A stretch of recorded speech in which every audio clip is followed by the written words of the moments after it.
Hello everyone, it's Kathy. Welcome to my YouTube channel, The Daily Marker. It's day 12, the 30-day coloring challenge. So today I am so excited to be using some of Simon Says brand new release from Simon Says Stamp. I love this set and you'll watch me use it. What is this called? It's so new I don't even know the name. But I really had a good time with it, and I'm going to kind of jump around. This was way too long for an unedited.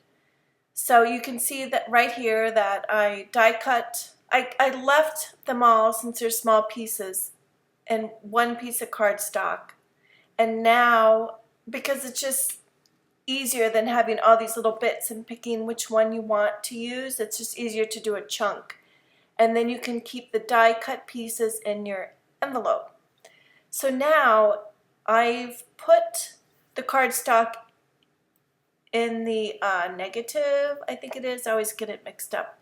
So I'm doing this to stamp it. This way it'll hold it in place. And I'm using my Misty, and I just inked it up with some Memento because I might be coloring this. I'm not sure what I'm going to be doing today, so I'm starting out with a couple different things. So I'm doing this twice because I love a really black line. And I'm using Memento because I'm thinking of coloring this. Now I'm placing the other die cut in the hole, for lack of a better word, and this will hold it in place while I stamp it. That way it's easier to get it centered and everything. Now, while I'm doing this and you're watching, this lovely stamp pad is finally available from Simon Says Stamp. The grid background underneath the Misty is available now, and I'm so excited. I love using it. I love the white surface. I love the grid. I love putting the colors that I'm working in the little squares. I love everything about it. So now I've kind of jumped. I'm using this fatter leaf in the stamp set, and I'm overlapping the stems, and I'm just making like a geographic design that I want to color. We're in the middle of a coloring challenge, and I love to color. And then I've also did one in some fog ink.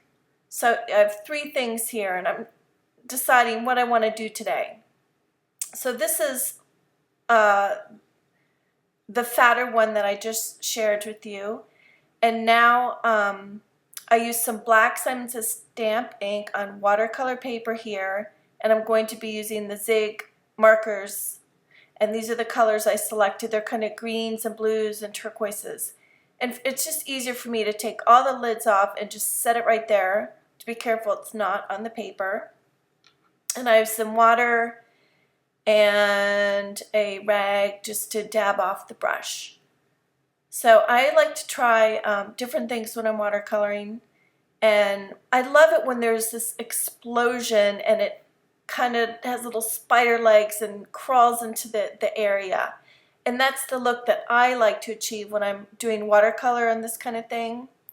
So I'm adding a little bit more water to the bottom, and I'm trying to get that like spidery effect. I want the colors to run.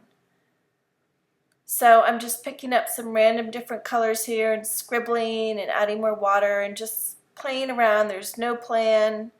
I always like to say I'm no expert. Playing is what I like to do, and I love to color. And if you love that, it always comes together in the end. So I'm just adding a little bit more water. If you feel like you have too much color, you can always remove some of the water with your towel.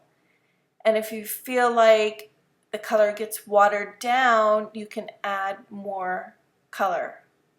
So now I'm moving on to the other side.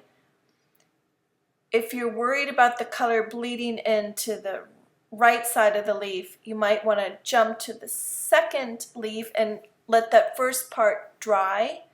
But I'm kind of going for the look of the colors bleeding together.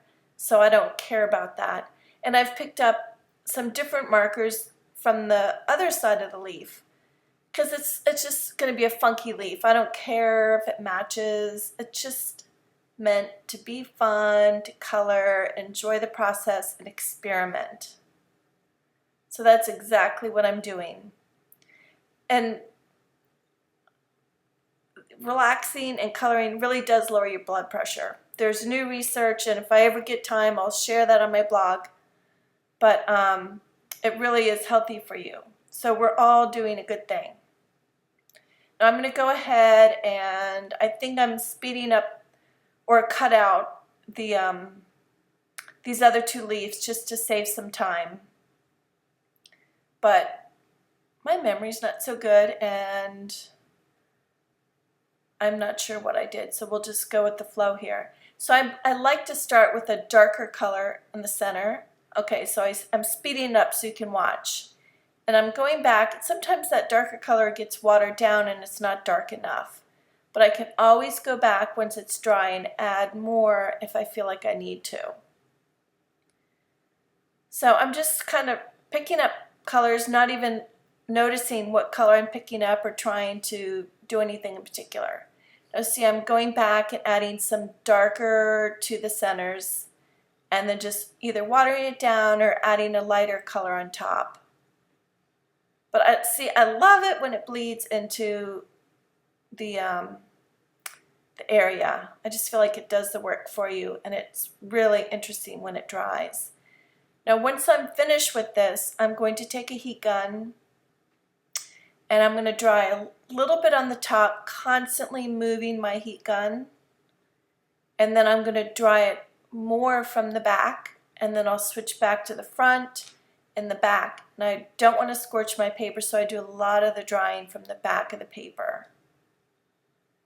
So I'm just going to finish up touching, adding a little color here and there.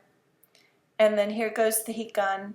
This is an old heat gun and I love it because it's noisy and I can never have the accident of leaving it on. Now I'm going to take some Copic markers. Take a deep breath, Kathy. And you can see I like to just bend my paper back into shape if it got a little warped or whatever. And soon I'm using W6. I think you know I like to mix warm and cool colors. And I'm only doing this on half of my image. And then I'll use the lighter color on the other half. And when I move this, you'll see where I put the colors down on my grid paper. I'm so excited it's available now. Okay, so now I'm picking up my medium color, which is W3, and I'm going on top of that line. I'm also this is the color I'm going to take all the way around the image. And then when I go on top of that line, I want to go over it and over it. I want it to melt that dark color and absorb into the paper. And since this is watercolor paper, it takes a little bit longer. So I'm going over that a little bit more. Then I take the lightest color, which is COO, and I'm going slow and I'm going over both of those lines. I want it to disappear a little bit into the background and get a little bit like blurry looking. I don't want a harsh, hard line. So this takes a little work because it's a very dark line and it's watercolor paper. And sure, I might use a little more ink on the watercolor paper, but I don't care. And I just love the look. I think it makes the image stand out, and I enjoy the process. You certainly don't need to, but I would suggest just try it once, see if you like it or not. So now we're jumping. I'm trying to figure out where I want the sentiment to go. So I thought I would share that. I thought I was going to put a full piece of vellum on top, but I'll let you see how that ends up. Okay, so I thought I would try one of the new Simon Says stamp colors, which I love, and that was too light. You can barely see it. So now I tried a darker one, and that didn't work. So I'm using the black on the vellum, and it's going to take a little bit for it to dry. I'm not going to use a heat gun on this. And it just covered up too much of the watercoloring, so I ended up cutting it down into a strip. And then I used 2 dabs of glossy accents on the leaf to adhere my vellum, and then I tied it with some twine. So now I'm just figuring out where I want the larger word to go, and I decided for it to touch on the leaves, and then I'm going to put the vellum strip underneath it. So I hope you like it. But thank goodness for the Misty, especially on watercolor paper, because I just love a really black line. So this is what the final card looks like. I've put some foam tape behind it, and the vellum strip, there's 2 little dabs of glossy accents. You can't even see where they are, and then the twine. So I just want to share now, in the beginning I was showing some different things. Remember, I lined these up. I took a Sharpie and a ruler and drew a strong black line through where the stems connected. And now I'm using this. It's called Neon Amplify from Sukaneko. And I just wanted to make some big white dots. And these might flatten in the mail, but I don't care. But it's called like puffy paint or something. They're brand new and they come in all different colors, and it's really fun. Now look, I got a big blob here, so I'm taking a piece of scrap paper. A paper piercer would have worked great too, and I'm just lifting that dot up, and I don't know, you saw me do it, but it worked, thank goodness. And I'm just continuing down. Of course, the ideal way is to start at the top of the card and move your way down, but I'm just kind of bouncing all around.